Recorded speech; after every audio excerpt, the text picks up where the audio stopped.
हाँ जी, नमस्कार, राधे राधे, जय श्री कृष्णा। कैसे हैं सब प्यारे भाइयों और बहनों? मज़े में, आनंद में, खूब बढ़िया वाली चीज़ें चल रही थी हमारी। और हम बात कर रहे थे इतिहास के परिचय की।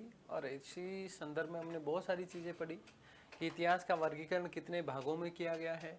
हमने बात की कि इतिहास का वर्गीकरण 3 भागों में किया गया: प्राग ऐतिहासिक काल, आद्य ऐतिहासिक काल और ऐतिहासिक काल, या जिसे हम बोलते हैं आधुनिक, या फिर हम उसी को क्या बोल देते हैं, वर्तमान। उसी कड़ी में हमने आगे बात की कि सबसे पहले 1842 में कर्नाटक के रायचूर के लिंगसुगर नामक स्थान पर हमें सबसे पहले पाषाणकालीन कुछ औजार मिले। और जैसे ही पाषाणकालीन औजार मिले, जो हमारी पिछली क्लास थी उसकी क्लास में मैंने आपको कुछ फोटोज भी दिखाए थे पाषाणकालीन औजारों की।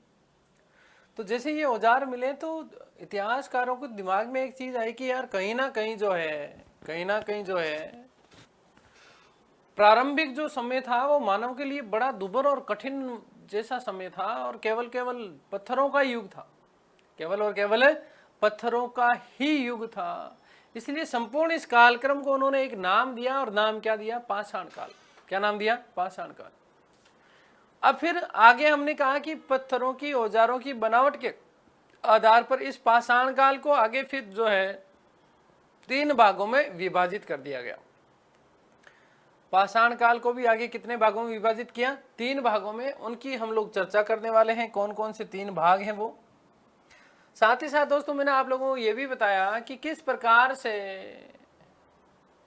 कौन कौन से ऐसे क्षेत्र थे जिन्हें हमने इस श्रेणी के अंदर रखा। अब आप लोगों के दिमाग में ऐसे आ रहा होगा कि गुरुजी कैसे पता चला कि साहब डीडवाना, कैसे पता चला कि जो है सांबर, कैसे पता चला कि भीमबेटका, कैसे पता चला कि शिवालिक की पहाड़ियां, जो ये जितने भी क्षेत्र आपने लिखवाए हैं ये पूरा पाषाण काल के हैं। तो दोस्तों ध्यान से सुनिएगा, क्योंकि जैसे जैसे खुदाई हुई, जैसे जैसे अन्वेषण हुए, जो औजार मिले, कुछ चीजें मिले, तो इन चीजों का फिर कालक्रम निर्धारित किया गया। और उसी कालक्रम के आधार पर मैंने आपको कहा ना कि मानव की उत्पत्ति जो है वो लगभग 2.5 से 3 करोड़ वर्ष पूर्व तक की इतनी मानी जाती है। अगली बात समझे?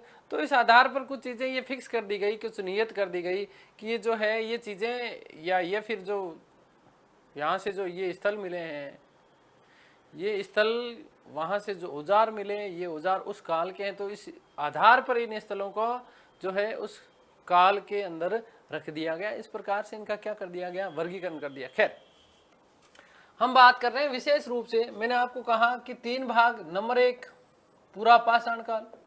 नंबर 1 क्या है? पूरा पाषाण काल।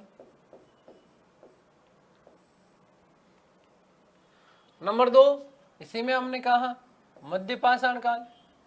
क्या? मध्य पाषाण काल।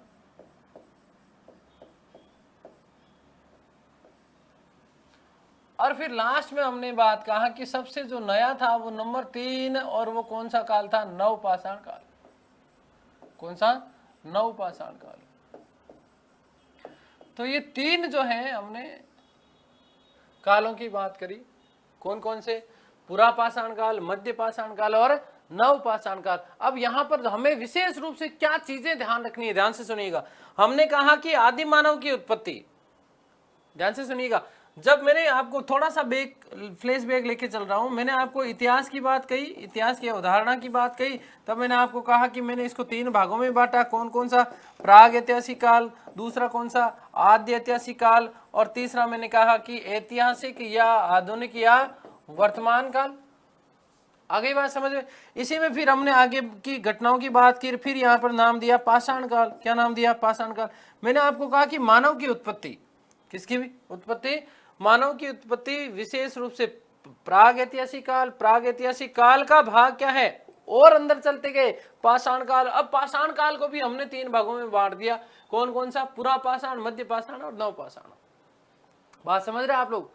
तो यदि हम बात करें वस्तुतः जो ये मानव की जो उत्पत्ति हुई है, हमारी जो आदि मानव जो था, ये उन आदि मानव की जो उत्पत्ति हुई है वो वस्तुतः कौन से काल में हुई है? पूरा पाषाण काल में। तो ध्यान से सुनिएगा कि पूरा पाषाण काल में आदि मानव की उत्पत्ति, आदिम मानव की उत्पत्ति मानी जाती है। अब यहीं से एक ही प्रश्न के देखो 3 उत्तर होने वाले हैं। आपसे प्रश्न पूछ लिया जाएगा। प्रश्न क्या पूछा जाएगा? प्रश्न ये पूछा जाएगा कि आदि मानव की उत्पत्ति कौन से काल में हुई।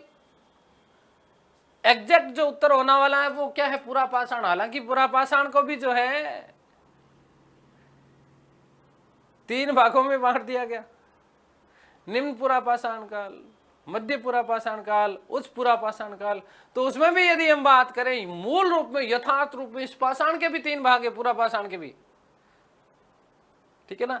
तो ध्यान रखना कि वास्तविक रूप में तो यदि हम बात करें तो आदि मानव की जो उत्पत्ति मानी जाती है वो लगभग 30 लाख वर्ष पूर्व।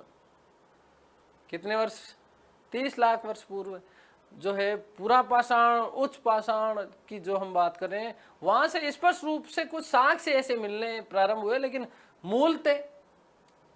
मूलतः याद रखना कि अपने को चीज एक ही दिमाग में रखनी, कौन सी? पूरा पाषाण काल। आपसे प्रश्न पूछ लिया जाए कि आदि मानव की उत्पत्ति कौन से काल में हुई? पूरा पाषाण काल में। कौन से काल में? पूरा पाषाण काल में।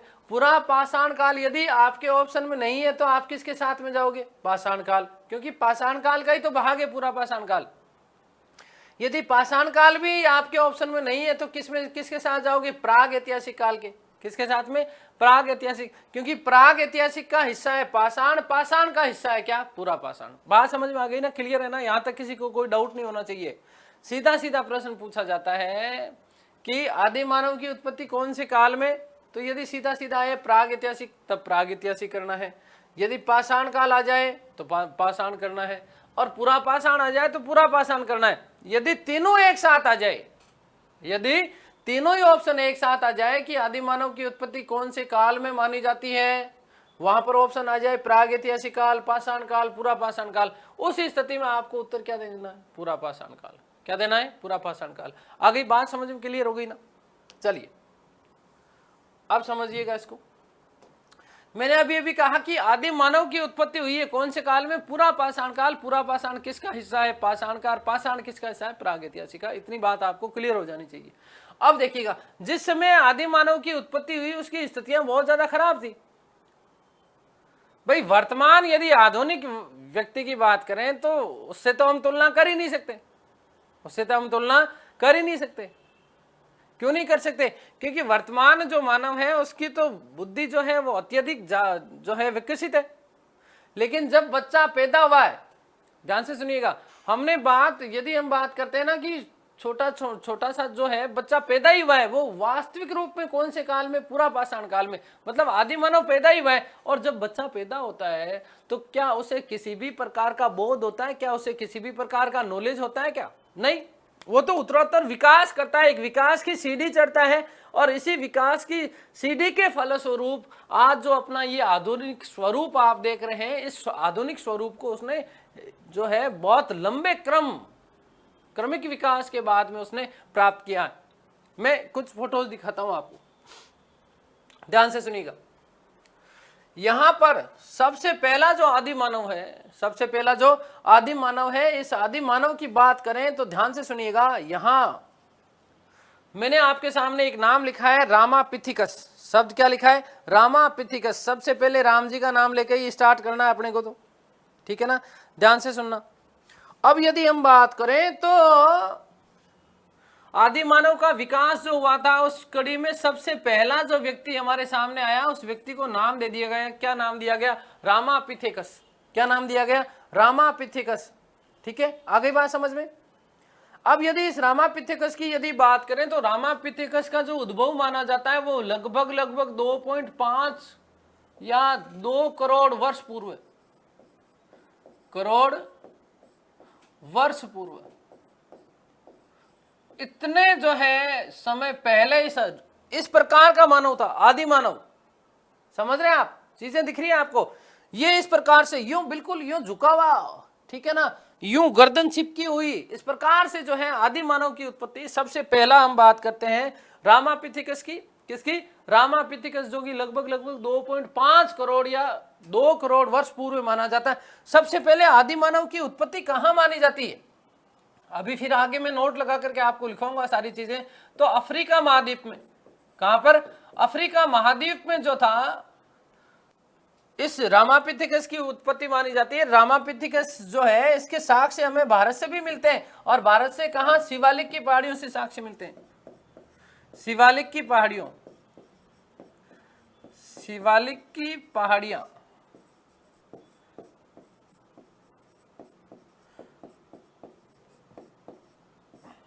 शिवालिक की पहाड़ियों से भी साक्ष्य मिलते हैं। किसके, रामापिथिकस के। इस प्रकार के जो साक्ष्य मिले थे हमें सबसे पहले 1930 में रिचर्ड लेवी के द्वारा रामापिथिकस जो है इसकी खोज की गई। देखो सबसे पहले राम जी कहाँ गए, अफ्रीका में। तो आदि मानव की उत्पत्ति कहां पर मानी जाती है, ध्यान से सुनना। आदि मानव की उत्पत्ति कहां, अफ्रीका महाद्वीप में।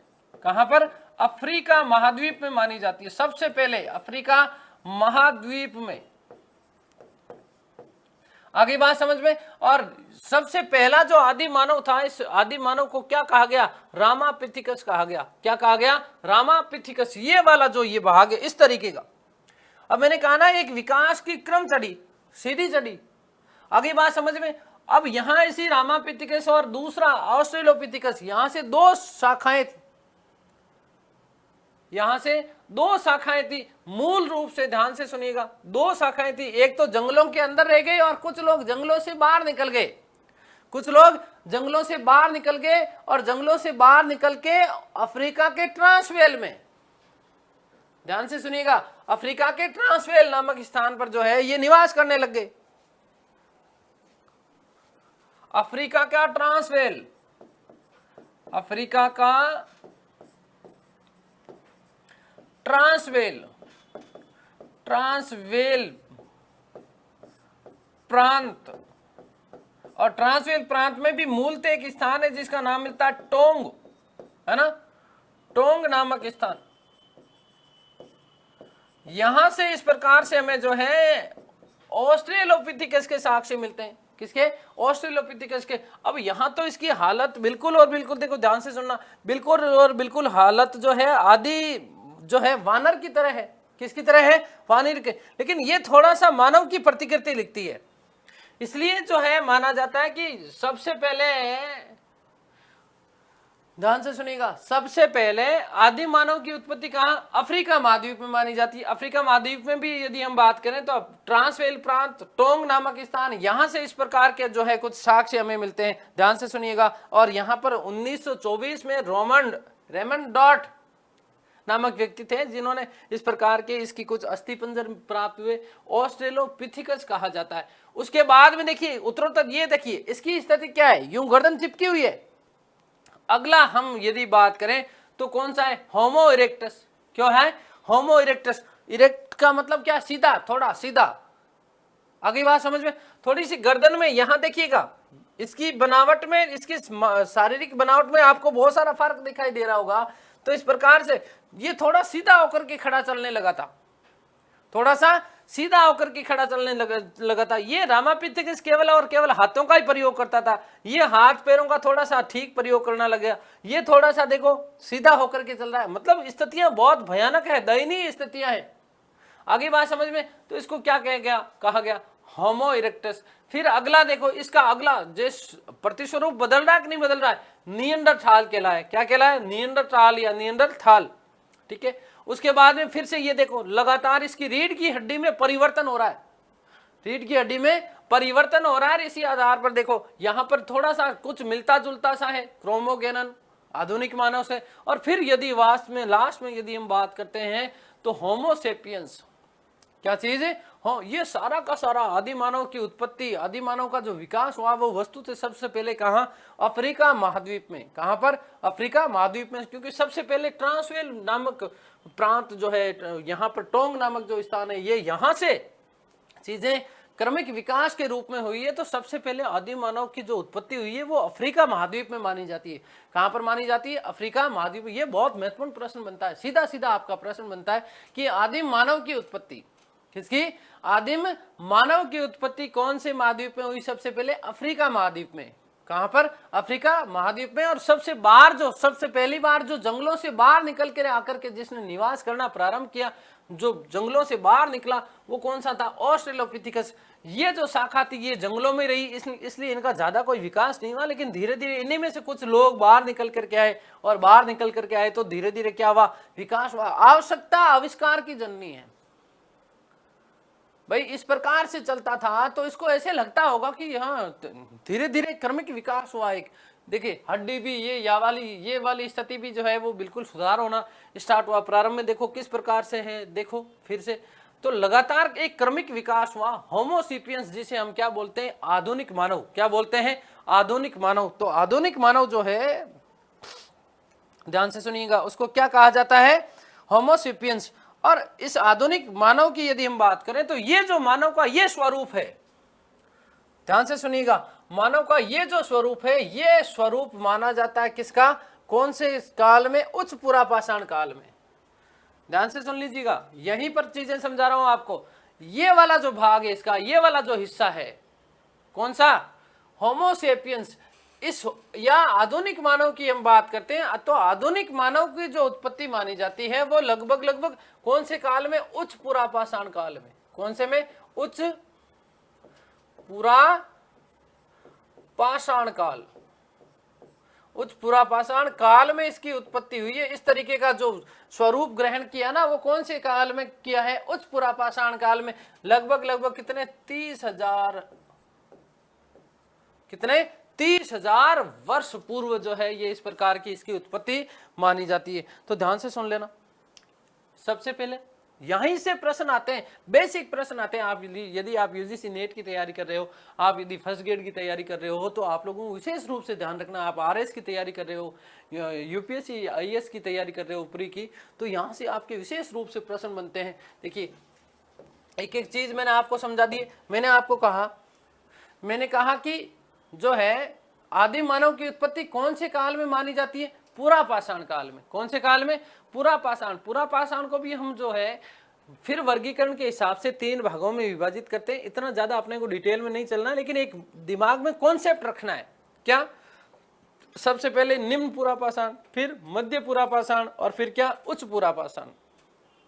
तो सबसे पहला जो निम्न पुरापाषाण है, वहां से जब प्रारंभ हुआ तो लगभग 2.5 या 2 करोड़ वर्ष पूर्व रामापिथिकस नामक जो है ये जीव है, ये आदि मानव वानर है। तो इस प्रकार से यहाँ 2 शाखाएं थी, ये अफ्रीका के जंगलों में ही रह गए। इन्हीं में से कुछ लोग बाहर निकल कर आए। थोड़ा सा शारीरिक संरचना में जो है इनकी जो है आप देख रहे होंगे कि परिवर्तन हुआ। ये व्यक्ति केवल और केवल देखो हाथों और पैरों का दोनों को प्रयोग कर रहा है, ठीक है ना, यूं इस प्रकार से ही चलता था। फिर ये जब बाहर आए तो आवश्यकता, मैंने कहा ना आवश्यकता आविष्कार की जननी होती है, तो ठीक उसी प्रकार से यहाँ पर इसकी शारीरिक संरचना में भी जो है क्या हुआ, परिवर्तन हुआ। और परिवर्तन होने के बाद में ये अफ्रीका के ट्रांसवेल प्रांत और वहां से क्या, टोंग नामक स्थान है। कौन सा स्थान है, टोंग नामक स्थान। इसकी सबसे पहले यदि हम बात करें तो ध्यान से सुनिएगा दोस्तों, व्यक्ति का नाम क्या था, मैंने आपको बताया था रेमंड डॉट। व्यक्ति का नाम क्या था, रेमंड डॉट ने खोज की थी इसकी। आगे मैं आपको सारी चीजें ये लिखवाने वाला हूं, ये सारी चीजें आपको याद रखनी है। और आधुनिक मानव की यदि हम बात करें, जिसे हम क्या बोलते हैं, जानी मानव या होमोसेपियंस, ये वस्तुतः कौन से काल में आया, उच्च पुरापाषाण काल में। ये जो शारीरिक बनावट है ये कौन से काल की है, उच्च पुरापाषाण की। कौन सी है, उच्च पुरापाषाण। क्योंकि इसको हम तो रखते तो एक ही कालक्रम में है, कौन से, पुरापाषाण काल में, बाद में मध्य, फिर बाद में क्या है, नवपाषाण काल। अब यहाँ पर कुछ चीजें और देखिएगा, आप लोगों को दिखाई दे रहा होगा, ये इस प्रकार से देख, ये आदि मानव की बात कर रहे हैं हम लोग। किसकी बात कर रहे हैं, आदि मानव की बात कर रहे हैं, ठीक है, जिसे हमने होमोसेपियंस की बात कही। देखो होमोसेपियंस से मिल रहा है ना इसकी शक्ल, आगे बात समझे। तो ये इस प्रकार से जो है प्रारंभिक समय में देखो कुछ इस प्रकार के औजारों का जो है इसने बनाना, निर्माण करना प्रारंभ किया गया आदि मानव द्वारा।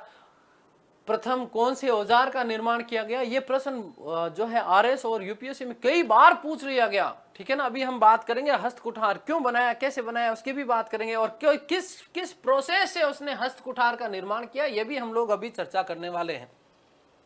तो आप देख रहे होंगे कि इस प्रकार से जो है जैसे जैसे समझ विकसित हुई, ये उच्च पुरापाषाण काल के दौरान की जो है घटनाएं हैं। इस प्रकार से इसने अग्नि भी जलाई, अग्नि से भी परिचित हुआ। अब यहां से देखो फिर से यहाँ थोड़ी सी चीजें कंट्रोवर्शियल है। मैं हर बार देखो, मैंने आपको जो है मेरा आप मानव विकास का जो वीडियो है आपको YouTube पर मिल जाएगा, हमारा जो है उत्कर्ष का चैनल है, इस पे मैंने एक एक चीज बहुत अलग और डिटेल से पढ़ाई है आप लोगों को, तो उसमें और आप देख लीजिएगा। क्योंकि आदि मानव सबसे पहले अग्नि से परिचित कौन से काल में हुआ था? पूरा पाषाण काल में। कौन से काल में?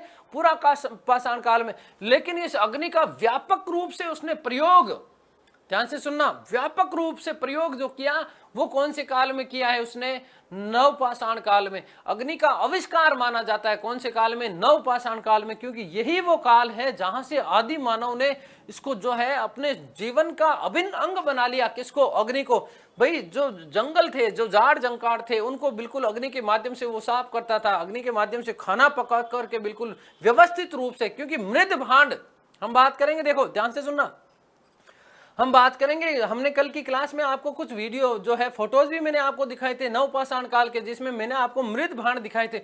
तो बिल्कुल इस प्रकार से मिट्टी से बने हुए बर्तनों में उसने व्यवस्थित रूप से खाना पका करके सीखा, जो है खाना खाना सीखा, आराम से व्यवस्थित जीवन जीता था। अग्नि का बहुत सारा आविष्कार जो है अपने जीवन में अलग अलग स्वरूपों में इसका क्या करता था? वो प्रयोग करता था। तो इस प्रकार से यदि हम बात करें कि अग्नि का आविष्कार कौन से काल में? तो नवपाषाण काल में। लेकिन अग्नि से परिचित कौन से काल में हो गया था? पूरा पाषाण काल में भयभीत होता था। क्योंकि देखो पूरा पाषाण काल में जब उसने औजारों का निर्माण किया, देखो बहुत बड़ी कॉन्सेप्ट वाली बात है, इसको बहुत लॉजिकल रूप में समझना है। ध्यान से सुन लीजिएगा दोस्तों, ये बड़ा कंट्रोवर्शियल चीजें रही है। आज तक हम लोगों ने एक ही बात पढ़ी है, क्योंकि अलग अलग जितनी आप पुस्तकें, चाहे प्रामाणिक पुस्तकें आप उठा करके देखेंगे तो वहां पर भी उस स्थिति में भी आपको जो है अग्नि से संबंधित बहुत तथ्य अलग अलग मिलते हैं। अब वो अलग अलग इसलिए मिलते हैं क्योंकि उन्होंने वहां पर उसको कॉन्सेप्ट नहीं समझा रखा है। कई लोगों ने क्या करा है, इसको लिख दिया कि अग्नि का आविष्कार जो था, आविष्कार पूरा पाषाण नहीं, अग्नि से परिचित हुआ है कौन से काल में? पूरा पाषाण काल में। क्योंकि जब उसने पत्थर बनाए, जब उसने पत्थरों से औजार बनाए, तो पत्थर जब आपस में जब टकराते थे तो उससे चिंगारी निकलती थी। तो वो उससे जो है आदि मानव बड़ा भयभीत होता था। क्योंकि यदि हम बात करें समूह में निवास की, तो अभी हम बात करेंगे मध्य पाषाण काल की, तो क्योंकि उसने समूह में रहना ही प्रारंभ कौन से काल में किया? मध्य पाषाण काल में। उससे पहले तो मानव को देख करके बहुत बुरी स्थिति में था, दयनीय स्थिति में था, एक दूसरे को देख करके घबराते थे, डर लगते थे, भयभीत होता था। अभी हम सारी की सारी चर्चा करने वाले, तो ध्यान से सुनना, विशेष रूप से हमें ये याद रखना है कि अग्नि से परिचित तो कौन से काल में हो गया? पूरा पाषाण। लेकिन उसका व्यवस्थित रूप से, ध्यान से सुनिएगा, कि व्यवस्थित रूप से जो है उसने उपयोग किया वो कौन से काल में किया? एक तरीके से उसने नवपाषाण काल में। तो अलग अलग प्रामाणिक पुस्तकों में भी ये थोड़ा सा चीजें कंट्रोवर्शियल मिलती हैं, ठीक है ना। परिचित पूरा पाषाण, आविष्कार के रूप में जिसने अग्नि ने इसके आदि मानव के जीवन को बिल्कुल एक तरीके से बदल करके रख दिया, वो कौन सा काल है? तो वो काल आपका दोस्तों ध्यान से रखना, याद रखना, नवपाषाण काल है। कौन सा काल है? क्योंकि पहली बार उसने मृद भांडों का निर्माण भी कौन से काल में किया है? नवपाषाण काल में, जहां उसने व्यवस्थित रूप से अग्नि जला करके भोजन पका करके सीखा, खाना सीखा, उसने व्यवस्थित जीना प्रारंभ किया जो है। साथ ही साथ यहाँ पर उल्लेख मिलता है कि कृषि, स्थायी बसावट, ये सारी की सारी चीजें कौन से काल की? नवपाषाण काल की। पहिए का आविष्कार हुआ है, थोड़ा सा आवागमन वाली चीजें हुई है, यातायात वाली चीजें जो है उसके सामने आई है।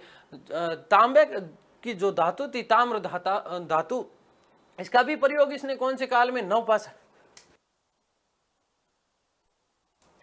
नवपाषाण काल में ये सारी की सारी चीजें उसने की है। आ गई बात समझ में? तो यहाँ थोड़ा सा दिमाग में कॉन्सेप्ट बिठा करके रखना, क्योंकि एग्जामिनर कई बार जो है यहाँ से बड़ा खतरनाक प्रश्न पूछ लेता है कि परिचित कौन से काल में? तो नवपाषाण काल में। मैं इसीलिए आप लोगों के लिए ये कुछ फोटोज बड़ी मेहनत के बाद में मैं निकाल करके लेके आया हूँ, तो आप देख रहे होंगे, ठीक है। कुछ फोटोज और दिखा रहा हूँ, देखो ये इस प्रकार से स्थायी बसावट है ना, एक जगह रह करके स्थायी बसावट के साथ से आएंगे, स्थायी बसावट, ठीक है। नवपाषाण काल में, कौन से काल में? नवपाषाण काल में, ठीक है। अब देखो यहां पर अग्नि भी, यहां पर भी अग्नि जल रही है, यहां पर भी क्या जल रही है? अग्नि। ये इधर से देखो क्या लेकर के आया, कुछ अपने लिए सामान लेकर के आया, कृषि का प्रारंभ किया इसने, ठीक है। कौन से काल में? नवपाषाण काल में। यहां पर आपको पात्र भी दिखाई दे रहा होगा कि पास में जो है मृद भांड पड़े पकाने के लिए। तो व्यवस्थित रूप से प्रयोग जो किया गया ठीक है ना, अपनी सुरक्षा के लिए भी प्रयोग करते थे, क्योंकि जंगली जानवर आग को देख करके जंगली जानवर भी भयभीत होते थे, डरते थे।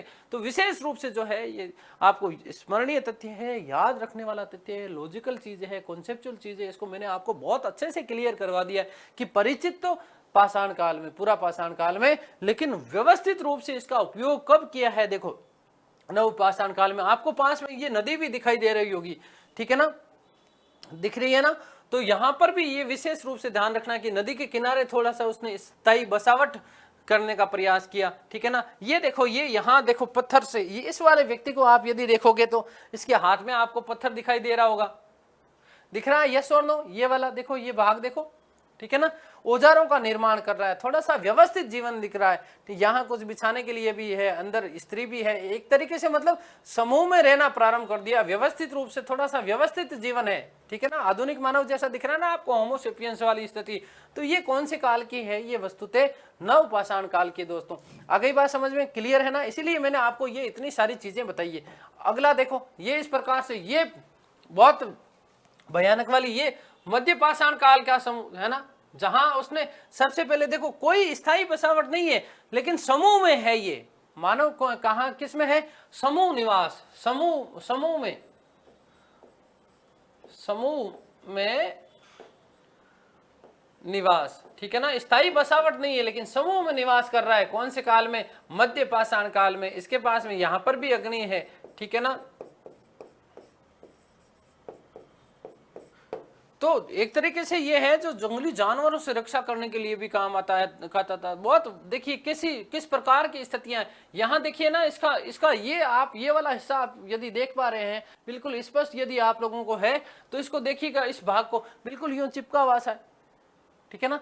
तो थोड़ा सा मध्य पाषाण काल के आसपास की, वस्त्र नहीं है पहनने के लिए, बिल्कुल नग्न अवस्था में है, ठीक है ना। लेकिन फिर भी समूह में रहना उसने क्या कर दिया है, प्रारंभ कर दिया है, समूह में निवास करना। कौन से काल में, तो ध्यान से सुनना, मध्य पाषाण काल। अभी एक एक चीज और आपको मैं जो है विस्तृत रूप से व्याख्या के साथ में बताने वाला हूँ। ये देखिए, ये भी जो है इस प्रकार से देखो शिकार कर रहा है, ठीक है ना, पत्थरों से औजार बना रहा है, ये इस प्रकार से, ठीक है ना, दिखाई दे रहा है आपको। ये देखो हड्डियों के कुछ औजार भी हाथ में है, पकड़ रखे हैं इसने, दिखाई दे रहा है ये वाला हाथ।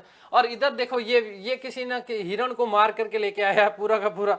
अगली बात समझ में, तो ये बिल्कुल इस प्रकार से कच्चा ही मांस खाते थे। कौन से काल में, मध्य पाषाण काल में। अग्नि से पका करके व्यवस्थित रूप से उसने भोजन जो प्रारंभ किया, वो मध्य पाषाण काल के अंतिम चरण में या फिर नव पाषाण। अब यहाँ मध्य पाषाण काल के में भी कई कॉन्सेप्चुअल चीजें हैं, क्योंकि यदि हम बात करें ना तो इतिहास की अभी मैं सारी चीजें आपको और बहुत अलग से समझाने वाला हूं कि मध्य पाषाण काल वाला जो भाग है वो भी वस्तुतः बाद में जोड़ा गया था।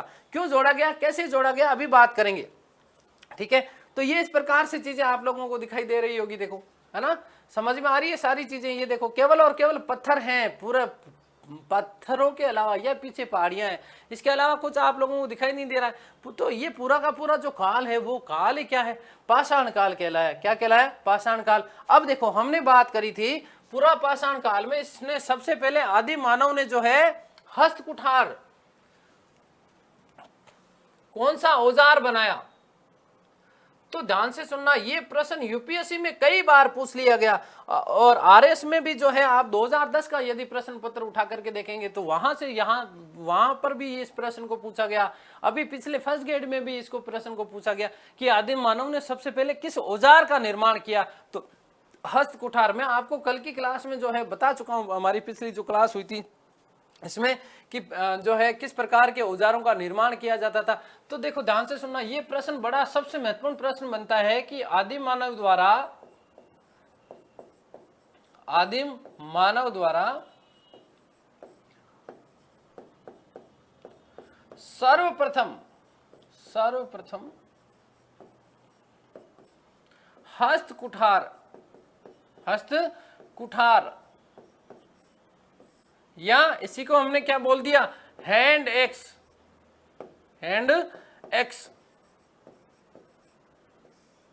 ठीक है ना।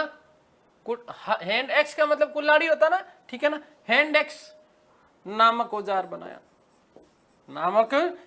बनाया, किस तरीके से बनाता था ये भी मैं आपको प्रोसेस दिखाने वाला हूं, ठीक है ना। तो और इसके जो हमें साक्ष्य मिले वो साक्ष्य मिले 1863 में 1863।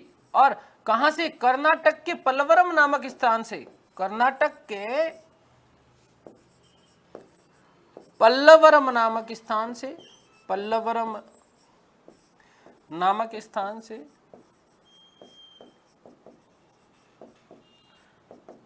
और इसकी खोज किसने की? हस्त कुठार की। तो पल्लवरम नामक स्थान से सबसे पहले व्यक्ति था जिसका नाम था रॉबर्ट ब्रसफुट। रॉबर्ट ब्रसफुट नामक व्यक्ति को सबसे पहले ये हस्त कुठार के साक्ष्य मिले। कहां से? जो है कर्नाटक के पल्लवरम नामक स्थान से। कब मिले? ये 1863 में। अब देखो किस प्रकार से ये प्रक्रिया रही होगी। देखो चट्टान के एक बड़े टुकड़े से शुरू हुई ये प्रक्रिया, फिर मनुष्य ने पत्थर के हथौड़े से चट्टान को आकार दिया, एक पत्थर का ऐसा इस प्रकार का बनाया, दूसरे से इस प्रकार के टुकड़ा कर। देखो ये इस प्रकार, ध्यान से सुनना, जब ये इस प्रकार से पत्थर को तोड़ता था, प्रयास करता था, तो इससे चिंगारियां निकलती थी। चिंगारियां निकलती थी तो वो भयभीत तो, अरे राम ये क्या चीज है, आ गई बात समझ में। फिर लकड़ी या पत्थर के हथौड़े की धार बनाई इसकी, है ना, कुछ मजबूत जो लकड़ियां होती थी या फिर पत्थर से उसका अगला जो हिस्सा था इसको इस प्रकार से। मैंने वही बात कही ना, मैंने कहा ना आवश्यकता आविष्कार की जननी, क्योंकि भाई शिकार करना, उसको भूख लगती थी तो कोई कहीं ना जानवरों को मारेगा तो सही ना, जानवरों को मारेगा, मार करके खाएगा कैसे न कैसे, ठीक है ना। तो उसका नुकीला भाग उसको ये समझ में आ गया कि तीखा होगा तभी कटेगा, नहीं तो नहीं कटेगा। अगली बात समझ। तो नुकीली लकड़ी से ये छोटे टुकड़ों को देखो, है ना, हटाकर धारदार बनाया। ये इस प्रकार से अगला जो हिस्सा था वो कैसे धारदार बना लिया। ये इस प्रकार की देखो, ये सामने वाला जो हिस्सा है ये इस प्रकार से देखो, अगला तिकोना भाग बनाया ना, मैंने बताया था ना, कल फोटो बना करके भी दिखाया था आपको पिछली क्लास में। तो ध्यान से सुनना, इस प्रकार से जो है इसने हस्त कुठार का निर्माण किया। ये बाजू से यदि यूं साइड से पकड़ करके दिखाया गया, देखो बाजू वाला जो हिस्सा है ना, ये इस प्रकार से। तो ये सारी की सारी देखो, इसने हस्त कुठार नामक औजार का सबसे पहले प्रयोग किया था किसने? आदिम मानव ने। आगे बात समझ में क्लियर है? यहां तक अब किसी को कोई दिक्कत नहीं होनी चाहिए। हम पूरा पाषाण काल की बात कर रहे थे, और पूरा पाषाण काल में मैंने कहा कि आदिम मानव की उत्पत्ति हुई है।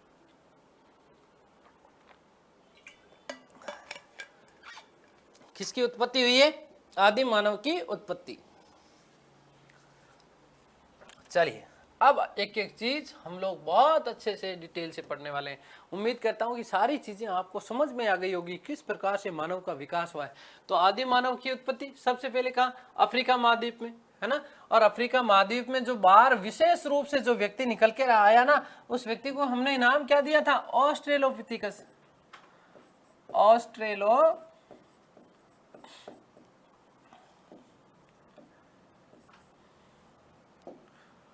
ऑस्ट्रेलोपिथेकस हमने इसको नाम दे दिया कि जो बाहर जो व्यक्ति आया था ना, कुछ तो जंगल में रह गए, जंगल में रहने वाले व्यक्ति रामापिथिकस ही कहलाए, लेकिन जंगल से बाहर निकल करके जिन्होंने अपना पहली बार थोड़ा सा विकास किया, वो व्यक्ति, वो जो आदि मानव था, उसको हमने नाम क्या दिया? ऑस्ट्रेलोपिथिकस। क्या नाम दिया? ऑस्ट्रेलोपिथिकस। आगे बात समझ में क्लियर है?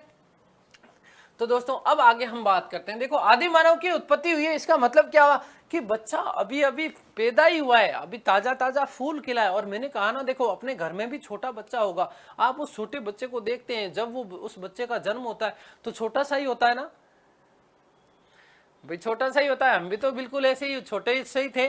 तो ध्यान से सुनना, वो बच्चा क्या किसी के पास में जाता है क्या?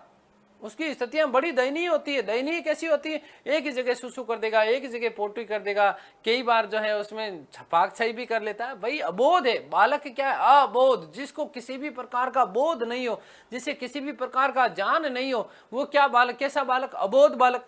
आगे बात समझ। तो उस बेचारे को किसी भी प्रकार का कोई ज्ञान नहीं था, कोई चीजें वो जानता ही नहीं था, इसलिए जो है उसकी स्थितियां कैसी थी? दयनीय स्थिति में था वो। तो आदि मानव कौन सी स्थिति में था? दयनीय स्थिति में। आपका सीधा सीधा आपका प्रश्न बनता है कि वह काल जिसमें आदि मानव कौन सी स्थिति में था? दयनीय स्थिति में था। दयनीय स्थिति में था, वो काल कौन सा है आपका? तो पूरा पाषाण काल। कौन सा काल है? पूरा पाषाण काल। आगे बात समझ में, दयनीय स्थिति है, दया आती है उसको किसी भी प्रकार के। देखो मैंने कहा ना, पहनने के लिए कपड़े भी नहीं होते थे, नग्न अवस्था में है, जो कुछ मिला वैसा खा लिया मारपीट करके, जो कुछ मिला पहन लिया, इसी तरीके से बहुत दयनीय स्थिति में था। लेकिन अब मैंने कहा ना, आपको मैंने बताया नवपाषाण काल की जब वो फोटो बताई थी, वो गुफा वाला याद है ना, अब चित्र आपको दिमाग में, देखो अब चीजें समझ में आएगी आपको, कि मैंने इसलिए तो आपको हर एक चीज फोटो के माध्यम से मैं समझाने का प्रयत्न करता हूं। तो ध्यान से सुनना, स्थायी बसावट नवपाषाण काल में ही, तो पुरापाषाण काल में क्या स्थायी बसावट थी क्या? नहीं। स्थिति कैसी है उसकी? यायावर है, घुमक्कड़ जीवन था उसका, ठीक है ना। तो आपसे सीधा सीधा प्रश्न क्या पूछा जा सकता है कि वह काल जिसमें आदि मानव यायावर या घुमक्कड़ स्थिति में था, कौन सा काल था? अब मुझे तो बताने की जरूरत नहीं है, क्योंकि आप सारी चीजें देख चुके हो, पिक्चर्स के माध्यम से समझ चुके हो, तो सीधा सीधा उत्तर आपके दिमाग में सेट हो गया। ध्यान से सुनना कि जो है कैसी स्थिति में था? यायावर स्थिति में था। कैसी स्थिति में? यायावर। यायावर का मतलब क्या है? घुमक्कड़ स्थिति में। कैसी स्थिति में था? वो घुमक्कड़ जीवन जीता था, इधर उधर जो जैसा मिला, जैसा कुछ मिला उस चीजों को खा लेता था, पी लेता था। आगे बात समझ में?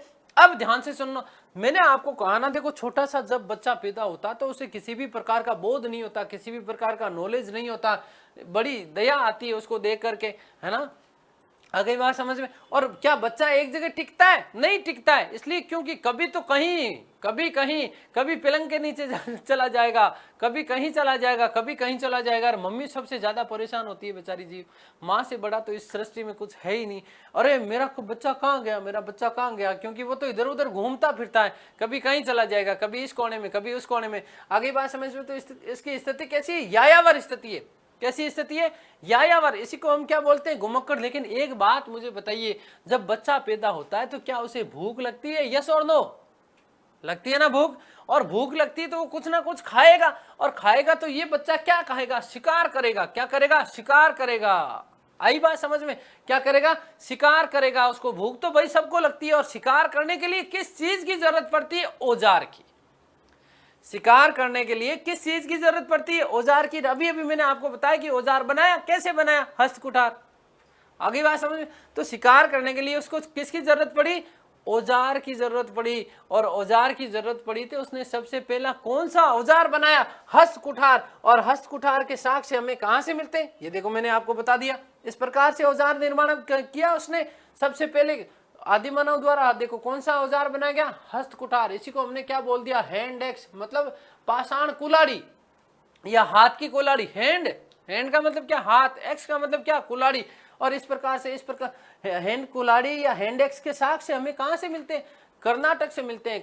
कर्नाटक से कब मिले? 1863 में। और कर्नाटक का कौन सा जो है राज्य, सॉरी जिला, तो ध्यान से सुनिएगा, पल्लवरम। और किस व्यक्ति ने खोजा? तो सबसे पहले हैंड एक्स से ब्रश करना हमें, है ना।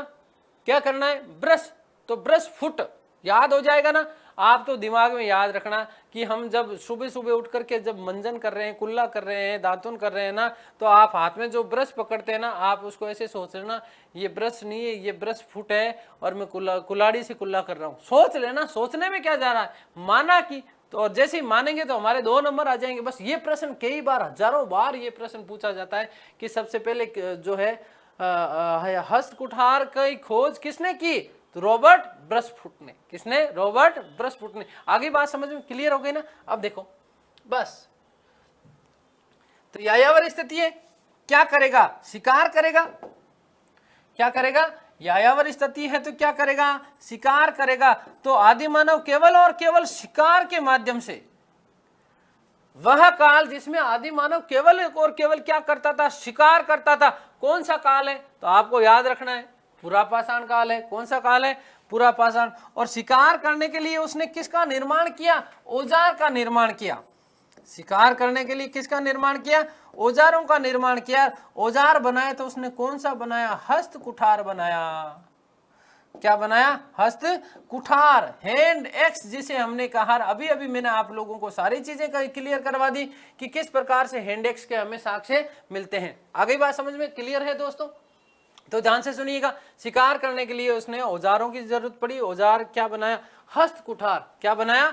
हस्त कुठार। अब एक बड़ी बात और ध्यान से सुन लीजिएगा, शिकार कर रहा है, शिकार कर रहा है, इसका मतलब क्या है कि केवल और केवल वस्तुओं का उपभोग कर रहा है, इसलिए केवल उपभोक्ता था ये, केवल उपभोक्ता। जो चीज जैसे मिली उस चीज को शिकार करने के लिए जो जानवर थे उनको उठा करके, मार करके, हस्तकुठार के माध्यम से खा जाता था, उपभोग करता था, उत्पादन थोड़ी कर रहा है। तो आपसे यहां पर यह प्रश्न भी पूछा जा सकता है कि वह काल जिसमें आदिम मानव केवल और केवल क्या था, उपभोक्ता था, वो कौन सा काल था?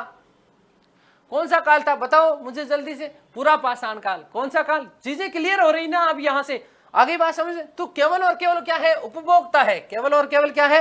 उपभोक्ता है। और दूसरी चीज सबसे महत्वपूर्ण बात अब लास्ट में बताने वाला हूं, ध्यान से सुनिएगा। मैंने कहा कि अभी अभी जो है बच्चे का जन्म हुआ है, बच्चे का क्या हुआ है? जन्म हुआ। तो बच्चे को किसी भी प्रकार का कोई भी बोध है क्या? देखो छोटा बच्चा होगा हमारे घर में, अवश्य होगा, मुझे पता है, ठीक है ना। और छोटा बच्चा जब पैदा होता है तो प्रारंभिक समय में क्या वो किसी के पास में जाता है क्या? नहीं जाता है। कोई भी दूसरा पड़ोसी आ जाता है तो जैसे ही पड़ोसी आ जाता है तो उसको देखते ही वो भयभीत हो जाता है। क्या हो जाता है? भयभीत हो जाता है। माँ के आंचल में यूं दुबक जाता है, यूं किसी दूसरे को अन्य परिवार वाले को देखता है तो दुबक जाता है। यस और नो, है ना? नहीं जाता। अब दूसरे के पास में नहीं जा रहा, इसका मतलब क्या हुआ दोस्तों? कि समूह में निवास नहीं कर रहा। तो प्रश्न क्या बनता है कि वह काल जिसमें आदि मानव ने समूह में रहना प्रारंभ नहीं किया, कौन सा काल था? तो सीधा सीधा उत्तर हो गया आपका। बताओ मुझे जल्दी से, क्या होगा उत्तर? क्या उत्तर होगा? पूरा पाषाण काल। तो ध्यान से सुनना कि समूह में निवास नहीं करता था। समूह में निवास नहीं, समूह में निवास नहीं करता था। कौन से काल में? पूरा पाषाण काल में। इसका मतलब एकांकी जीवन है इसका। कैसा जीवन है? एकांकी जीवन। अब देखो, अब सबसे बड़ा कॉन्सेप्ट समझाने वाला हूं। मैंने कहा ना कि अग्नि से जो है तथ्य अलग अलग मिलते हैं, पूरा पाषाण काल या फिर आविष्कार से संबंधित है ना, तो या नव पाषाण काल। अब सुनो, जब इतिहास लिखा गया ना, जब इतिहास लिखा गया तो उस समय प्रारंभिक समय में इस पूरा पाषाण काल को भी दो ही भागों में विभाजित किया था। एक तो पूरा पाषाण काल था, एक नव पाषाण काल था, ठीक है। तो पूरा पाषाण काल का जब उन्होंने अध्ययन किया तो अध्ययन करने के बाद में चीजों में अचानक एक परिवर्तन हुआ। देखो यूपीएससी 2000 मुझे याद नहीं आ रहा, शायद संभवतः 2012 या 13 का प्रश्न है। 2012, 13, 14 में कहीं ये प्रश्न पूछा गया था। आप पेपर उठा के देखिएगा, ठीक है ना। ध्यान से सुनना, जब इतिहास की अवधारणा हुई तो इसमें भी क्या है कि जैसे पाषाण काल को दो भागों में ही विभाजित किया था। कौन कौन सा? पूरा पाषाण और नव पाषाण। पूरा पाषाण और नव पाषाण दो ही थे। लेकिन बाद में जैसे जैसे स्थितियां, देखो ये इस प्रकार की चीजें उन्होंने अध्ययन किया इन चीजों का कि कैसे कैसे जीवन रहा होगा, किस साक्ष्यों के आधार पर, किस आधार पर? साक्ष्यों के आधार पर जो है उसने अध्ययन किया। अध्ययन करने के बाद में उसने कहा अरे अचानक से फटाफट से देखो यहां बीच में पूरा पाषाण से नव पाषाण में अचानक से प्रवेश कर गया। इतना क्या समझदार हो सकता था क्या? नहीं हो सकता था भाई। कोई ना कोई बीच का तो जो है बीच वाला पार्ट तो कोई ना कोई रहा ही होगा। आगे बात समझ। पूरा पाषाण से नव पाषाण में प्रवेश करने के लिए आदि मानव ने बहुत अचानक से तेजी के साथ में एकदम से प्रवेश कर गया। कौन से काल में? नव पाषाण काल में। तो ये जो बीच का जो चरण था ना, यहां चीजें एकदम बहुत ज्यादा व्यवस्थित रूप में नहीं थी, ठीक है ना। तो ध्यान से सुनना, एकदम से अचानक से प्रवेश कर गया। कौन से काल में? नव पाषाण काल में। चीजें अचानक से परिवर्तित हुई। तो इतिहासकारों ने कहा कि ये चीजें हजम नहीं हो रही, इसका मतलब कहीं ना कहीं बीच में एक कालक्रम और रहा होगा। इसलिए उन्होंने एक नया काल जोड़ा। कौन सा? मध्य पाषाण काल। कौन सा काल? मध्य पाषाण काल। तो ये इस प्रकार से जब इतिहासकारों ने इसका वर्गीकरण किया तो यहीं से जो है वो थोड़ी सा संशय वाली चीज हो जाती। कौन सी? अग्नि को लेकर के। क्योंकि पूरा पाषाण से नव पाषाण काल में कैसे प्रवेश कर गया? अचानक से इतनी तेजी के साथ में उसने प्रवेश किया कि पता ही नहीं चला। चीजें अचानक बहुत जल्दी जल्दी के साथ में परिवर्तित होती गई। मानव की जो बुद्धि थी इसका विकास अचानक से हुआ। बहुत खतरनाक वाला जो है उसमें परिवर्तन हुआ। आगे बात समझ में। इसीलिए नव पाषाण और पूरा पाषाण का जो बीच का जो पार्ट था इसको हमने एक तो कहा मध्य पाषाण, और मध्य पाषाण के साथ ही साथ इस मध्य पाषाणी काल को क्या कहा जाता है? ये यूपीएससी में आया हुआ प्रश्न है। देखो बहुत महत्वपूर्ण आप लोगों के लिए प्रश्न बनता है, ध्यान से सुनिएगा। इसको हमने कहा संक्रमणकालीन चरण।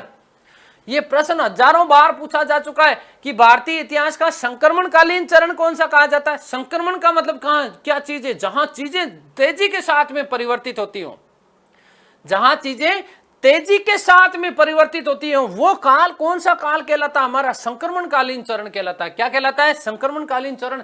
तो संक्रमणकालीन चरण ये यूपीएससी में पूछा प्रश्न है ना, यूजीसी नेट में भी इसको कई बार पूछ लिया गया। तो ध्यान से सुनना कि संक्रमणकालीन चरण किसको क्या कहा जाता है, मध्य पाषाण काल को। क्यों कहा जाता है, क्योंकि पूरा पाषाण से नव पाषाण में जाने के लिए, प्रवेश करने के लिए आदि मानव के साथ में बहुत जो चीजें थी बहुत तेजी के साथ में परिवर्तित हुई। अगली बात, अचानक से बहुत तेजी के साथ में परिवर्तन हुआ। परिवर्तन जहां पर होता है उसको हम बोलते हैं संक्रमण काल। क्या बोलते हैं, संक्रमण काल। जब जहां चीजें अचानक से परिवर्तित होती हो, तो भारतीय इतिहास का संक्रमण कालीन चरण कह दिया गया किसको, मध्य पाषाण को, और ये नया एक पाठ जोड़ दिया गया। आगे बात समझ में अब क्लियर है ना कि क्यों कहा जाता है कि अग्नि से परिचित कौन से काल में, पूरा पाषाण काल में, जबकि आविष्कार के रूप में, अपने जीवन के रूप में, व्यवस्थित रूप में जो है प्रयोग इसने कौन से काल में किया था, नव पाषाण काल में। ये कॉन्सेप्चुअल चीजें हैं, बहुत बेसिक सी जो चीजें हैं वो मैं आप लोगों को क्लियर करवा रहा हूं। ये मध्य पाषाण काल वाला जो हिस्सा है ये बाद में जोड़ा गया, किस आधार पे क्या था, ये सारी चीजें बात करने वाले। तो ध्यान, ये चीजें आपके लिए क्लियर हो गई। अब यहाँ पर देखो औजार जो है क्या बना रहा है, हस्तकुटार। मैंने आपको कल की क्लास में दिखाया था, आपको जो है फोटोज भी कुछ लेकर के आया था मैं। तो ध्यान से सुनिएगा, औजारों का आकार, क्योंकि यहाँ तो इसमें ज्यादा समझ नहीं है पूरा पाषाण काल में, इसलिए औजारों का आकार कैसा होगा, बड़ा होगा। औजारों का आकार कैसा होगा, बड़ा होगा। बहुत बड़े बड़े आकार के औजार बनाते थे। अब बस अगला भाग दिखाओ, जो कोई शिकार दिखा उस शिकार के ऊपर फेंका और मारा, काटा और खाया। आगे बात समझ में। हमने यहाँ पर बात की कि जब जिस प्रकार से छोटा जो बालक होता है वो किसी दूसरे को देख करके भयभीत होता, ठीक इसी प्रकार से यहाँ पूरा पाषाण कालीन जो मानव था, ये पूरा पाषाण कालीन मानव भी समूह में निवास नहीं करता था। एक दूसरे को देखकर ये क्या होते थे, भयभीत होते थे। क्या होते थे, भयभूत, इसलिए समूह में निवास नहीं। लेकिन आप कल्पना कीजिए दोस्तों, और कल्पना क्या करेंगे, मैंने आपको कहा कि यही जो छोटा सा जो बालक है, ये जब यदि थोड़ा सा बड़ा हो जाता है, यदि थोड़ा सा बड़ा हो जाता है, इसको कोई टॉफी दिखाए, कोई चॉकलेट दिखाए, तो तुरंत प्रभाव से भागा भागा जाता है कि नहीं जाता, यस और नो, जल्दी से बताओ मुझे, जाता है ना। तो ठीक उसी प्रकार से ये बड़ा, जब ये बच्चा जब थोड़ा सा क्या हुआ, बड़ा हुआ तो कौन से काल की तरफ जाएगा, मध्य पाषाण काल की तरफ। कौन से काल की तरफ, मध्य पाषाण काल की। तो मध्य पाषाण काल में सबसे बड़ा परिवर्तन क्या हुआ कि आदि मानव ने समूह में रहना प्रारंभ कर दिया।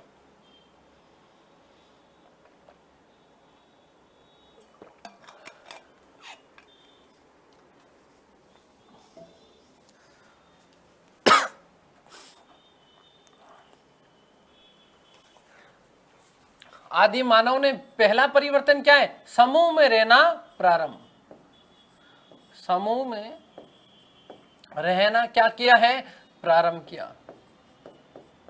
आगे बात समझ में। और साथ ही साथ देखो, मैंने कहा ना इस मध्य पाषाण काल को बाद में जोड़ा गया, ये काल्पनिक अवधारणाएं की गई है। वस्तुतः तो नव पाषाण, पूरा पाषाण और नव पाषाण दो ही काल थे, लेकिन बीच में उन्होंने कहा कि यार ये चीजें थोड़ी सी हजम नहीं हो रही, तो थोड़ा सा इनको कल्पना के आधार पर, कुछ साक्ष्यों के आधार पर इस प्रकार से इसको व्यवस्थित करने का प्रयास किया गया है। आगे बात समझ। तो पहली बार समूह में रहना प्रारंभ कौन से काल में किया है, तो पूरा मध्य पाषाण काल में। कौन से काल में, मध्य पाषाण काल में। और इसी के साथ में याद रखना कि समूह में जब रहा तो उसने पशुपालन करना सीखा। क्या, पशुपालन, क्या चीज है, पशुपालन प्रारंभ किया। कौन से काल में, मध्य पाषाण काल में। और यहीं से यूपीएससी 2014 में एक प्रश्न पूछा गया था कि सबसे पहले आदि मानव ने कौन से जो है जानवर को अपना पालतू बनाया। तो पालतू बनाया था श्वान को। श्वान का मतलब क्या, कुत्ते को सबसे पहले पालतू, सबसे पहले पालतू, सबसे पहले पालतू किसको बनाया इसने, कुत्ते को बनाया है। किसको बनाया है, कुत्ते को बनाया है। कुत्ता मतलब क्या, श्वान, डॉग। आदि मानव द्वारा सबसे पहले कौन से जानवर को पालतू बनाया गया, तो श्वान को। किसको, कुत्ते को। आगे बात समझ में। अब मैंने आपको कहा ना, देखो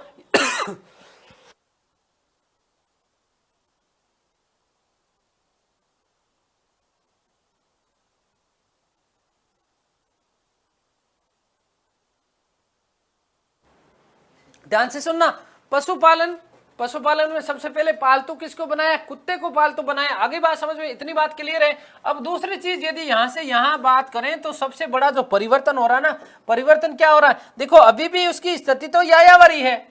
स्थिति कैसी है, यायावर स्थिति है, मतलब अभी भी वो घुमक्कड़ जीवन ही जी रहा है, लेकिन थोड़ा सा विकास किस चीज में हुआ, मानसिक बुद्धि, जो उसकी मानसिक अवस्था थी उसमें थोड़ा सा विकास हुआ। और विकास हुआ तो यहाँ पर अभी भी वो शिकार ही कर रहा है। क्या कर रहा है, शिकार ही कर रहा है। और शिकार करने के साथ साथ ध्यान से सुनिएगा कि शिकार के लिए जो औजार बनाए, अब औजारों का आकार जो था, यहाँ पर औजारों का आकार कैसा है, बड़े आकार का औजार थे, बड़े आकार के, है ना, बड़े आकार के। लेकिन यहां पर देखो, जब विकसित हुई है, मानसिक बुद्धि में विकास हुआ है, विकास हुआ तो औजारों का आकार कैसा हुआ, औजारों का आकार थोड़ा सा छोटा हो गया।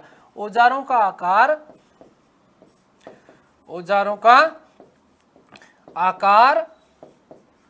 छोटा हुआ। कैसा हुआ, छोटा हुआ, ठीक है ना। अब छोटे को हम क्या बोलते हैं, सूक्ष्म। छोटे को हम क्या बोलते हैं, सूक्ष्म। ये आरएस 2010 में पूछा गया प्रश्न कि मध्य पाषाण काल के दौरान बने औजारों को क्या कहा गया। तो ध्यान से सुनिएगा, यहीं से समझा रहा हूं, यहीं से मैं आप लोगों को सिखा रहा हूं। औजारों का आकार कैसा हुआ, छोटा हुआ। छोटे को हम क्या बोलते हैं, सूक्ष्म। क्या बोलते हैं, सूक्ष्म। और औजार किससे बनते थे, पत्थर से। और पत्थर को हमने क्या नाम दिया, पाषाण। तो मध्य पाषाण काल के दौरान जो औजार बने उनको क्या कहा, सूक्ष्म पाषाण। और सूक्ष्म पाषाण को क्या कहा जाता है, मैक्रोलिथ्स। क्या कहा जाता है, मैक्रोलिथ्स। सूक्ष्म पाषाण को भी क्या कहा जाता है, मैक्रोलिथ्स कहा जाता है मेरे प्यारे साथियों। तो ये आपको विशेष रूप से ध्यान रखना है। देखो हम मेरे पूरे के पूरे नोट्स मैंने जो लिखे हैं वो सारे के सारे नोट्स आपको ई नोट्स के रूप में मिलने वाले हैं। तो पहले वो नोट्स आप पढ़ लीजिएगा, ये वीडियो भी आप देखेंगे तो ये सारे कॉन्सेप्ट आप लोगों के लिए क्लियर हो जाने वाले हैं, ठीक है ना। तो वहां पर देखो आरएस 2010 का जो आप प्रश्न देखेंगे तो उसमें क्या आया था, सूक्ष्म पाषाण नहीं आकर के क्या आया था, मैक्रोलिथ्स आया था। क्या आया था, मैक्रोलिथ्स। तो सबसे पहले जो ध्यान से सुनिएगा, मध्य पाषाण काल में जो औजार बनाए गए, इन औजारों को क्या कहा गया, मैक्रोलिथ्स कहा गया। क्या कहा गया, मैक्रोलिथ्स। और अभी भी वो क्या कर रहा है, शिकार कर रहा है। तो एक तरीके से यहां पर भी इसकी स्थिति क्या है, उपभोक्ता वाली स्थिति है। कैसी स्थिति है, उपभोक्ता की स्थिति है, केवल और केवल चीजों का उपभोग कर रहा है। कोई विशेष रूप से इसने जो है परिवर्तन नहीं किया। लेकिन थोड़ा सा हमें यहाँ ध्यान रखना है कि कई जगह उल्लेख मिलता है, और उल्लेख ये मिलता है कि मध्य पाषाण काल के दौरान थोड़ी सी मृतक संबंधी परिपाटी का परिचलन भी कौन से काल में हुआ था, मध्य पाषाण काल में। मृतक संबंधी जो परिपाटी थी, जो मर जाने के बाद में जब उसको गाड़ देते थे या दफना देते थे, तो इस प्रकार की परिपाटी भी जो है कौन से काल में प्रारंभ हुई है, मध्य पाषाण काल में। मृतक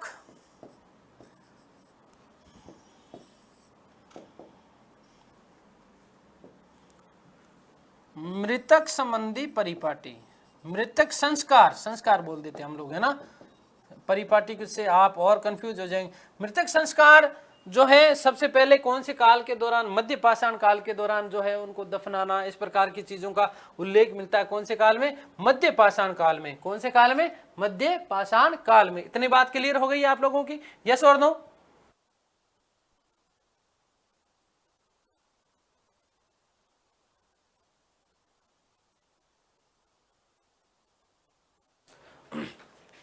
अगली हम बात करते हैं थोड़ी सी, देखो यहां जल्दी से अब चीजें केवल समझ नहीं हमें। देखो ये बच्चा थोड़ा सा बड़ा हुआ था, बड़ा होने के बाद में देखो कहां कौन से काल में, समूह में रहना। अब ये बच्चा इतना बड़ा हो गया, इतना बड़ा हो गया, इतना बड़ा हो गया कि साहब ये 18 साल का हो गया। और भारतीय संस्कृति में हम मानते हैं ना कि जब जैसे 18 साल का हो तो भैया शादी कर देते थे पहले, तो पुराने जमाने में, आजकल होती नहीं है, वो बात अलग है।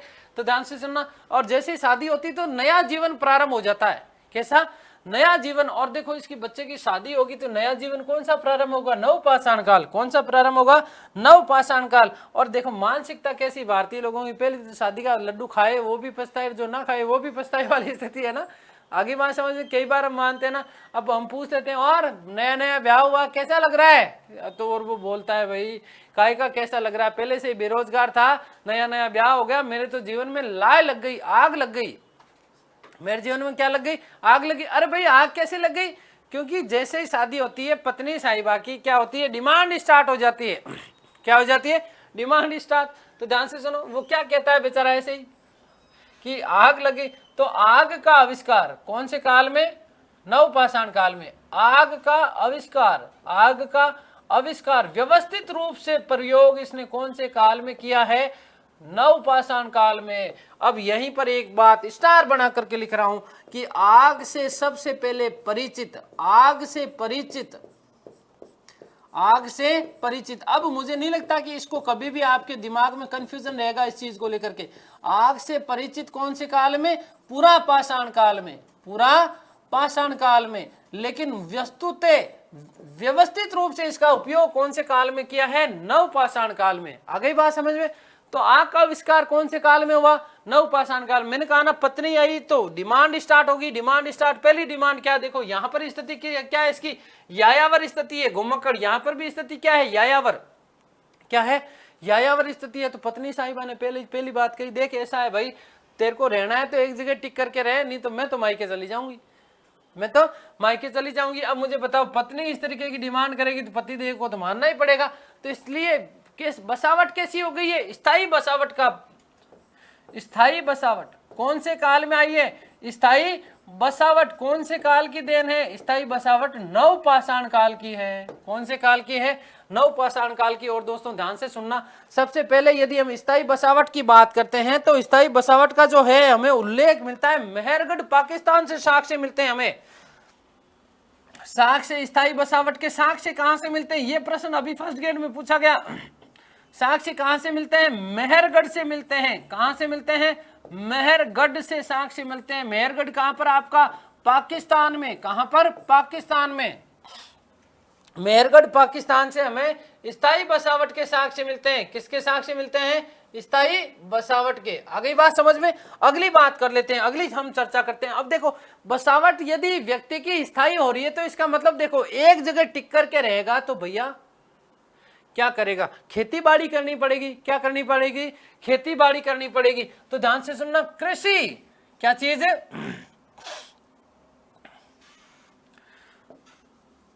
कृषि या खेती बाड़ी। कृषि या खेती बाड़ी कौन से काल में की गई थी? आपको बताओ जल्दी से मुझे। नवपाषाण काल में। कौन से काल में? नवपाषाण काल में। और कृषि और खेती बाड़ी यदि हमने की है तो ध्यान से सुनिएगा मेरे प्यारे साथियों,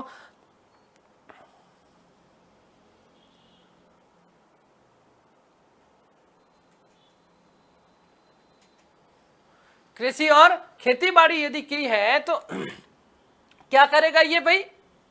एक जगह टिकेगा और टिक करके खेती बाड़ी करेगा। और खेती बाड़ी के साक्ष्य भी हमें कहां से मिलते हैं? मेहरगढ़ से मिलते हैं। तो हमें आजमगढ़ से भी कई जगह है उल्लेख मिलता है। एक हमें पशुपालन के साक्ष्य मिलते हैं, पशुचारण के साक्ष्य मिलते हैं। फिर साथ ही साथ बागोर की बात करी थी हमने, बागोर, भीलवाड़ा। आ गई बात समझ में? तो यहां ध्यान से सुनिएगा कि कृषि और खेती बाड़ी के साक्ष्य भी हमें कहां से मिलते हैं? मेहरगढ़ से मिलते हैं। बागोर से हमें कृषि पशुपालन के साक्ष्य मिलते हैं। सांबर जो है, आपको मैंने कहा था कि 3 जिलों के साथ सीमाएं लगती है, तो वहां से हमें पशुपालन और साथ ही साथ प्राचीनतम वृक्ष रोपण के साक्ष्य भी हमें कहां से मिलते हैं? सांबर से। तो ध्यान से सुनिएगा, कृषि करी, खेती बाड़ी करी। अब खेती बाड़ी करेंगे तो कोई ना कोई अनाज उगाएगा, और अनाज उगाएगा तो अनाज क्या खेत में पड़ा रहेगा? क्या नहीं भैया, किसी भी रूप में नहीं पड़ा रहेगा। अब अनाज को खेत से घर लाएगा। अब घर लाने के लिए किसी ना किसी चीज की जरूरत पड़ती है, और जरूरत किसकी पड़ी दोस्तों? वही वाली बात, आवश्यकता आविष्कार की जननी है। बैलगाड़ी बनानी पड़ेगी। बैलगाड़ी बनाने के लिए इसको क्या चीज चाहिए? तो पहिया चाहिए। पहिए का आविष्कार किसका? पहिए का आविष्कार कौन से काल में किया गया दोस्तों? पहिए का आविष्कार हमें नवपाषाण काल का उल्लेख मिलता है। और इस पहिए के आविष्कार ने जो है नवपाषाण काल का सबसे क्रांतिकारी आविष्कार माना जाता है, जिसने क्रांति ला दी। जो है देखो, पेड़ लग गए। अब क्या लग गए हैं? पेड़ लग गए हैं। पेड़ लगने के बाद में आदमी रुकता है क्या कभी? तो पहिए का आविष्कार कौन से काल में? नवपाषाण काल में। अब मुझे एक बात बताइए भाई, उसने पहिया बनाया तो कहीं ना कहीं उसको पहिए को मजबूती बांधना भी तो पड़ेगा ना? यस और नो? बिना बांधे क्या पहिए का आविष्कार संभव है? क्या पहिया ऐसे ही चल सकता है? क्या नहीं चल सकता किसी भी रूप में? यस और नो? ध्यान से सुनिएगा, भाई पहिए का आविष्कार सबसे क्रांतिकारी आविष्कार माना जाता है, लेकिन पहिए को मजबूत करने के लिए बांधना भी तो पड़ेगा, बांधना भी पड़ेगा। तो क्या तांबा, तांबे से बांधा, तांबे का आविष्कार, किसका आविष्कार? तांबे का आविष्कार। किसका? तांबे का आविष्कार। कौन सी काल में? तो नवपाषाण काल में। ध्यान से सुनना। आदि मानव द्वारा प्रयोग सबसे पहली धातु कौन सी थी? सबसे पहली धातु, सबसे पहली धातु आदि मानव के द्वारा प्रयोगित सबसे पहली धातु कौन सी है दोस्तों? तो तांबा है। कौन सी है पहली धातु? कौन सी है? तांबा। ये भी प्रश्न RS 2010 में पूछा गया, सीधा सीधा प्री का आप पेपर उठा करके देखिएगा। अब देखो, पहिए का आविष्कार कर लिया, खेती बाड़ी कर लिए, वहां से धान लेकर के आएगा, धान घर पे लेके आएगा, तो भाई कहाँ डालेगा वो? कहीं ना कहीं उनको रखने के लिए, भंडारण करने के लिए चाहिए ना चीजें। तो इसलिए इसने क्या बनाए? मृद भांड बनाए। क्या बनाए? तो मृद भांड। कौन से काल में? नवपाषाण काल में। कौन से काल में? मृद भांड का मतलब क्या है? मिट्टी के बर्तन। मृद भांड का मतलब क्या है? मिट्टी के बर्तन। मिट्टी के बर्तन भी उसने कौन से काल में बनाए हैं? नवपाषाण काल में दोस्तों। कहां? कौन से काल में? नवपाषाण काल में उसने पहली बार मृद भांड, मिट्टी से बने हुए बर्तनों का उसने प्रयोग कौन से काल में किया? नवपाषाण काल में। बढ़िया अनाज उगाता था और अनाज उगाने के साथ साथ बढ़िया खाता था, बढ़िया जीवन इसने जीना प्रारंभ कर दिया। अब यहाँ सबसे बड़ी चीज देखो, मैंने अभी तक कहा, देखो यहाँ पर उत्पादक है, यहाँ पर भी उपभोक्ता है, यहाँ पर, और यहाँ पर भी क्या है? उपभोक्ता है। अब बड़ा परिवर्तन क्या आ रहा है? इसने उत्पादन करना प्रारंभ कर दिया। ये यूपीएससी में पूछा गया, IAS में पूछा गया प्रश्न कि कौन से काल में आदि मानव खाद्य संग्राहक बना या उत्पादक के रूप में आया? तो कौन से काल में आया बताइए? नवपाषाण काल में। तो ये आदि मानव जो है नवपाषाण काल में क्या बन गया? आपका खाद्य संग्राहक बन गया। क्या बन गया? खाद्य संग्राहक बन गया है। खाद्य संग्राहक कौन से काल में बना है? नवपाषाण काल में। कौन से काल में? नवपाषाण काल में। और खाद्य संग्राहक का मतलब क्या है? उपभोक्ता और उत्पादक। उपभोक्ता प्लस उत्पादक दोनों वाली चीजें हो गई है। कौन से काल में? देखो, कृषि का उत्पादन किया इसने, उगाई ये चीजें। तो कौन से काल में हुई दोस्तों? नवपाषाण काल में। लास्ट बात बता रहा हूं कि मध्य पाषाण काल को भारतीय इतिहास का संक्रमणकालीन चरण कहा जाता है।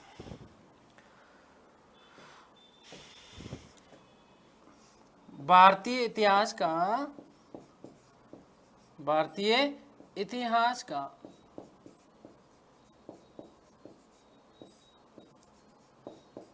संक्रमणकालीन चरण।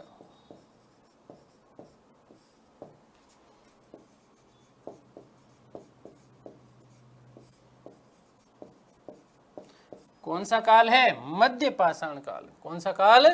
मध्य पाषाण काल।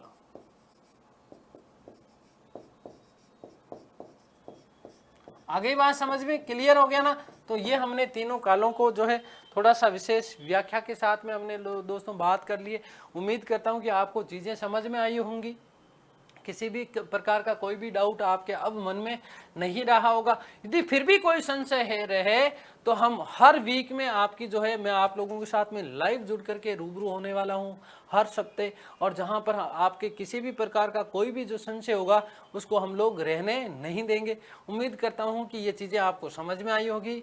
अगली क्लास में हम लोग जो है बात करेंगे सिंधु घाटी सभ्यता की। कुछ अन्य महत्वपूर्ण तथ्य भी यहाँ से जो बच गए हैं वो भी हम बात करेंगे।